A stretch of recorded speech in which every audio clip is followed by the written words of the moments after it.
Back to Streamline Entertainment. It is Marvin speaking. I'll also put this out on Streamline Investigations as well, because it is quite an important case. So Jack O'Sullivan was last seen in the early hours of March the 2nd, 2024, walking on a slip road near the Cumbrian Basin in the Hot Wells area of Bristol. He had left a house party around 2:53 a.m. He told his mother he would take an Uber home, but was seen on CCTV walking around the area and said his phone was active until 6:44 a.m.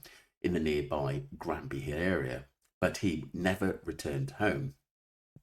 The circumstances: it was a cold, snowy evening. Reports indicate he may have hit his head and been involved in a minor altercation at the party. The police dismissed it, but a private investigator did interview a few people at that party to say there was some kind of altercation at that party, but there wasn't much said about it. If the private investigator didn't go there, we would never have known. The family's investigator are considering as potentially significant. Investigation Avon and Somerset Police have conducted a thorough search, including reviewing over 100 hours of CCTV footage and deploying dogs and dive teams, but no trace of Jack has been found. The case is being actively reviewed by senior investigators. Appeals and support rewarding anonymous benefactors, which is absolutely brilliant for the case. It offered 100,000 reward for information leading to Jack's whereabouts. Superseding the family's initial fundraiser. Family Action, Jack's family has been relentless in their search efforts, launching police public appeals, engaging private investigators, and using AI-generated images to show how he might look today. They've also filed a complaint regarding the initial police handling of the investigations. The family is supported by the charity Missing People. If you have any information, please contact Avon and Somerset Police by calling 101. I'm quoting reference 5224 055 172. That's again 5224 055 172. Or by using their online appeal form. You can also provide information anonymously to the family via their website, Find Jack O'Sullivan, which is up and running again, people. So have a look out for that. We're just going to hear from his mum just a few words, if you're new to the case as well, because this will go on both channels. Thank you.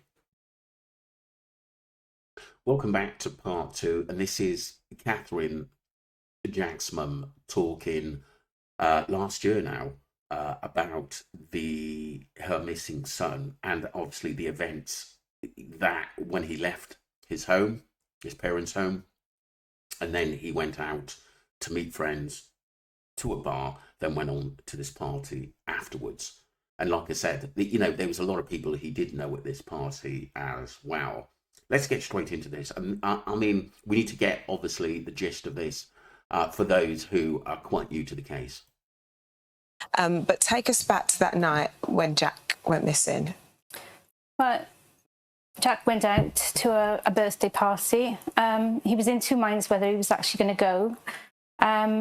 It was with relatively new friends, so I encouraged him and said, go on, meet some new people. Mm-hmm. And, nothing strange to think about. It was quite late that he went out, met some people in a pub for a drink beforehand, and then went on to this birthday party. He was in communication with me throughout some of the evening, just because I wasn't sure if he was going to stay out late, sure, or if he needed to be picked up. Like any 22-year-old. Yeah. That's kind of classic behaviour. Yeah, but Jack is very good at communicating. Uh-huh. Mm. So, we made our final arrangements when he said everything was fine, and he did intend to stay out a bit later than he'd planned, and he was going to get a taxi. So just told me to go to bed, basically, and don't wait up for him. So then, when did you first realise he was missing, and then when did you get in touch with the police? So it was at 5:25. I just woke with a bit of a start and just had a sense that something was wrong. Mother's instinct. Yeah, so I went straight into his room, and his light was on because I'd left it on, bed and unslept in, and I just immediately had a bad feeling. So I started texting, WhatsApping, calling him. And I looked at my phone and it placed him at an address which was fairly close to where I know he'd been. But obviously there was no response. He wasn't picking up and not replying to my messages. So I woke my husband and said, I really think there's a problem and I want to go where my phone tells me Jack is. And that's what we did. So within 20 minutes we were there. I mean, it's such a unique situation because, does your mind go straight to there's a problem, or does your mind go, he's probably stayed out a little bit longer, he's bumped into somebody else? Yeah. You know, it seems sort of relatively normal, but you had that hunch, didn't you? Because Jack had never done that before. You know, if he'd gone out, This is what I mean. A mum knows his son, like obviously in the Jay Slater case, Debbie knows Jay very, very well. Maybe not everything that he got up to, as you know, as boys. At the end of the day, there was stuff my mum didn't know what I was doing when I was younger. Sometimes hanging about with the wrong lads, and basically staying out later than what I said if she'd gone out, or basically I had to be back at a certain time. Do you know what I mean? It's just one of those things. But Jack seemed a very, very sort of educated lad. He knew what he wanted out of life, and he was basically sort of messaging his mum through the night about his moves and that he was basically going to catch a taxi home, but he didn't arrive. he would always get home. And if he couldn't get home, he'd have no issue with texting or calling us to say he was stuck. So at what point do you contact the police? Well, we initially contacted the police about 7 o'clock in the morning after we'd been out for an hour looking around. And we were told that was not really how to go about a missing person and to phone back in about 12 hours. But we got to 11 o'clock and I was frantic. I really was. So we went through a procedure of, a missing persons report on the phone. And then by the mid-afternoon, a policeman had come to the house to take a statement from us. So tell us about the events then, as best you can, because they did start looking for him, and then obviously you start to look into the CCTV, right? Well, initially, we didn't know what. We had a phone call later on that night from the police telling us that they had CCTV, which they believed to be Jack. Wasn't confirmed, but they felt very strongly that it was Jack. Said that he was in close proximity to the river, and they had drawn an assumption that he must have fallen in. And they said, based on statistics, they were telling us that 85% of young men on a night out who've been drinking, been clubbing, partying or whatever. So technically they've made an assumption without knowing. And like I said, his last ping on his phone were away from basically the river. So I personally don't believe he fell in there. And like I said, his body was never found. And they're in that sort of area, would end up in water. And so they told us they had some image which they believed was Jack. So that's what we sort of had to face, and we were distraught as a family, absolutely distraught. We didn't go to bed, we just sat in disbelief. But it was only the next day when somebody came to the house with a set of keys that had been found. And he was another policeman in charge of the search on the ground, and said, "Oh no, you can't take that piece of footage. We don't even know if it's a person, and we're more inclined to think it's the railing." They must be. I mean, racked with like uncertainty and worry when you get. When you get. Yeah, at that point, we just didn't know what to think and what to do. So we move on. A few days pass, and more CCTV is now being obtained and gathered. And it is now starting to plot Jack's route, the journey that they can see him making. They show us because just to confirm that we are happy that this is Jack now. But for a long time, it only placed him at a certain point. And then many, many, many weeks later, because I really requested to see the CCTV myself. Of course, of course. And it was a battle, but the police did release it to us. And on that CCTV, I actually found Jack on a different part, walking sort of head. How the hell did the police not check it, or, you know, look at the walk to see whether it's the same and whether that's the same image as a man? Because they've got sophisticated, detailed computers and people that can analyse whether it's the same person or not. Heading back into town. So you found a different sighting to than the police had found? Yes.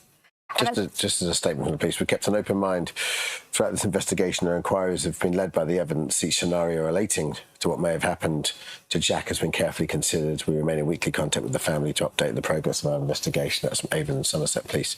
Where are we now? Well, we're 151 days since Jack's been home. And we are doing everything in our power to continue looking for him, trying to seek information. We don't have a lot of... This is an old video, people, but it's a recap of basically Jack's mum, Catherine, going through everything that she knows. And it's very detailed as well. You can tell how much effort the family have put in to find, you know, to try and find a loved one. With the police anymore. We have a weekly email correspondence with them. We believe it's still an ongoing investigation. And we are being supported by, we have a private investigator. We have a gentleman called Charlie Hedges, who's a missing persons expert, who's been incredibly kind and supportive in helping us sort of go forward. And we have, you know, from social media, which is not my thing, not my world at all, but we've had so much support. Somebody set up a page and it's escalating. And we are getting offers of help and continued support. And you're hoping this will jog someone's memory? Yes. I mean, you know, for me, I can see Jack on that last piece of footage. I can see him walking in a straight line with purpose. And then he's not there anymore. Yeah. And I can also see so many vehicles driving past. And for me, I can't understand how somebody hasn't seen something. Yeah. That there's no other information. David, I want to come to you quickly, because is this something... This, to me, sounds like, I mean, it's like you're living every parent's worst nightmare. You really, really are, Catherine. And for me, it sounds something so kind of otherworldly. Yeah. Is this more people missing and then there are no sighting of that person? How common is this? It's so hard to wrap your head around, because you're dealing with so much already as a family, but the confusion and so many unanswered questions. Sure. And firstly, as Catherine and her husband Alan knows, I hold them in the highest esteem because of everything that they're doing and continuing to fight to find out what's happened to Jack. You're an amazing woman. You really are. According to government statistics, according to a charity called Missing People, someone is reported missing in the United Kingdom every 90 seconds. Now, that's almost like 170,000 people reported missing every single year. Thank heavens, 85% of those people are found within 48 hours. And what's interesting is that when they are interviewed as to why did you go missing? Did you do this deliberately, or was this, you came to some harm? What people will share is that often a relationship had broken down, they were worried about money, they had... And generally they need time out. That's a lot of it, and just want to be on their own and then contact a family member or their mother, father, sister, brother, even cousin, or for even a good friend. Mental health issues. And so they were temporarily missing. They deliberately went missing. And again, if children go missing, so often they go missing as part of a custody dispute. So this is an incredibly common phenomenon, and very few people will experience what Catherine and Alan are experiencing, which is that their child is still missing after 48 hours. So strange. And again, it's something I've discussed earlier with Catherine, is that this is when that criminological concept concept of the ideal victim becomes helpful to think about. An ideal victim, somebody who is seen as having legitimate victim status. So that tends to be in gender terms, women as opposed to men. It tends to be younger people as opposed to older people, or it tends to be the very older, elderly person as opposed to a younger person. It tends to be white people as opposed to black people. So the news, because the news is literally the plural of new, will pick up on those cases which have ideal victim status. And of course, you quite rightly mentioned Jay Slater. Some cases get, lots of publicity, other cases don't. Yeah. And one of the things I've shared earlier with Catherine is that it seemed to me that Jay Slater became part of the mainstream media agenda because his friends were very good at using TikTok, Instagram, social media, and that in itself, because so many people started following that case, that creates an agenda for the mainstream media to latch on to. Yeah. Well, this is an appeal today, isn't it? This is an appeal there, like you say, there are cars that went past, you've seen in that CCTV. And There's got to be so many taxis and private taxis that had gone past there. I find it incredible that no one clocked him on a CCTV camera after he'd basically walked away from the river to try to catch a taxi. I mean, his phone pinged in the States, which was about 10 minutes away from the river. I find it really, really bizarre that did that. Did he have his phone? Was he robbed? But I think he did get in a car. Maybe someone he said he knew, or someone said that he was going to give him a lift. This is what I think. But like I said, what happened after that, we don't know. Just a any sighting, this is putting the spotlight back on Jack today, because that needs to continue until you get the answers that you need. Yes, indeed. I mean, it's unimaginable, really, to be in this position. You see these stories, or you hear about them. It's like something from a film. It's like your worst nightmare. And that's the only thing we can do is keep asking the question, really. Because I really strongly feel someone must know something. Even if they've just seen something that they can't, know. And they may not even sort of Realise. Think it's valid, but it could connect dots that need connecting, So any What should they information. do? If people are jogged by this and they're jogged by this, what would you say they should get in touch with the police? Yes, I mean, there is the police number, there's a crime number that's associated with it. We also have a website that has been very kindly set up for information. We have a reward in place that's the one I read out for people. Anybody that would provide the information that would directly lead us to finding Jack. So there is an email address attached to that. Okay. And there is also an organisation for anybody that's been similarly worried called missingpeople.org, where there's lots of helplines that they can contact through that.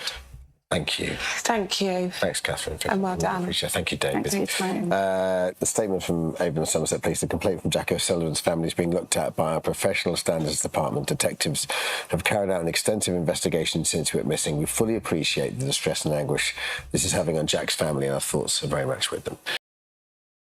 So some real basically information there. Basically from David from missingpeople.org, which is absolutely brilliant. Catherine O'Sullivan going back through the case, which she should, because it jogged so many memories. But there's so many cars out there. I personally believe Jack got in a car. I do want to go over to something, and this is Find Jack Sullivan 23. There's a lot of people still looking for information. Red circle is the last CCTV, green circle is last phone ping. Someone knows something, please share. So technically, these were the areas. So we're away from the basin there at the end of the day. So it was about this area. This is what I'm thinking. Did he actually get in a car, to be honest with you, at the end of the day? And it was said that the sort of party area was around here. And like I said, you would go to a main road maybe to flag down a taxi, or hoping to get a lift, or did he call someone to come and pick him up, a friend of a friend? You just don't know. But, if you ask me, looking over this case, I believe he got in the car. Terry says, has anyone searched the house? I'd imagine that's about it. The police haven't, no, as no warrant because they say no crime, sadly, even though there was an altercation at that party. Seriously, why would the police, wouldn't police search that house? His poor family. So many questions about the police action or lack of. Definitely. Really hope the family gets some answers. Definitely need more coverage. I'm sadly not on Facebook or even much on social media, but why haven't they been global? So awful. I can't imagine the worry. Was the phone ping before or after the last CCTV sighting? This is after, people, when he walked away from the basin, which is there. So he was in an area. But like I said, we don't know whether that altercation at the party carried on outside or someone followed him. You just don't know at the end of the day. It really was. But like I said, it's funny how some of the eyewitnesses who were at that party never ever come out. I just don't get that myself, because if I was at the party and I saw something which unusual and that person went missing, I'd come out and speak. I hope Jack is found safe soon and well back with his family. We've got to remember some of this is from last year, last September, when it was quite fresh. It's over a year now. But like I said, we need to keep putting this case out. Let me know what you think and your views on what could have happened to Jack O'Sullivan. I personally think he got in a car. It may be someone he thought he knew or semi-knew. But like I said, we know that in the evenings or early hours of the morning, you've got to be ever so careful. I don't know whether he is still alive, to be honest with you. There's a high possibility he isn't. But like I said, his family need answers. Please forward this video on to friends and family. Very, very important we find where Jack is. Thank you.